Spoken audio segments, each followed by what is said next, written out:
Hola chicos, ¿cómo están todos? Bienvenidos a mi canal, mi nombre es Eduardo Arias y hoy vamos a hacer el unboxing del teclado mecánico Keychron K6 junto con una prueba de mecanografía y reseña. Bienvenidos.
Para iniciar vamos a hablar sobre la descripción del teclado.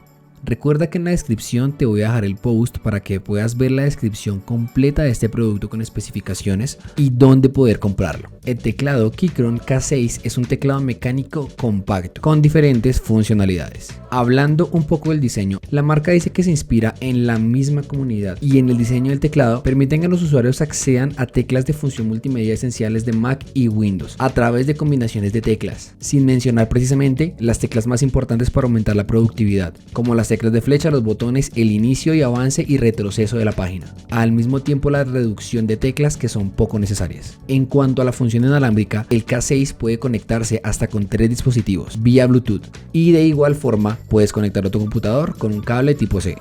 Ahora, hablando un poco de los interruptores, sabes que cuando se daña una tecla puedes cambiarla con total facilidad sin necesidad de cambiar el teclado en sí. Ahora, este interruptor proporciona una respuesta táctil con una vida útil de 50 millones de pulsaciones de teclas. Estos mismos interruptores son de última generación, los cuales pueden ser utilizados para uso doméstico, oficina o juegos, en dado caso. Y por último, en cuestión de retroiluminación, esta versión no cuenta con iluminación RGB, sino simplemente con retroiluminación blanca, hecha para Mac y Windows, donde con un botón puedes cambiar las opciones de iluminación. Algo interesante que me pasó con este teclado es que al momento de conectarlo, sabes que este teclado no es un teclado en español, no tiene la ñ, pero el computador lo reconoce inmediatamente y hasta la configuración anterior que tenía en el teclado, como los signos de interrogación, la misma ñ y otras letras, lo configuró automáticamente, lo cual me pareció genial. Y para terminar, como reseña y opinión personal, es un increíble teclado mecánico para el valor que nos ofrece, donde lo puedes comprar desde $69. Es decir, en relación costo-beneficio estás obteniendo un excelente teclado en cuestión de accesibilidad, durabilidad, compatibilidad y más. Ahora vamos a hacer una prueba de mecanografía. Vamos a ver cómo responde cada tecla cuando le exigimos al teclado que esté activo en horas y horas de trabajo.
Y esto ha sido todo por hoy. En la descripción te voy a dejar el post para que puedas ver la descripción completa y detallada de este producto. No olvides dejar tus comentarios, like y suscribirte para nuevos videos. Mi nombre es Eduardo Arias y nos vemos en el próximo video.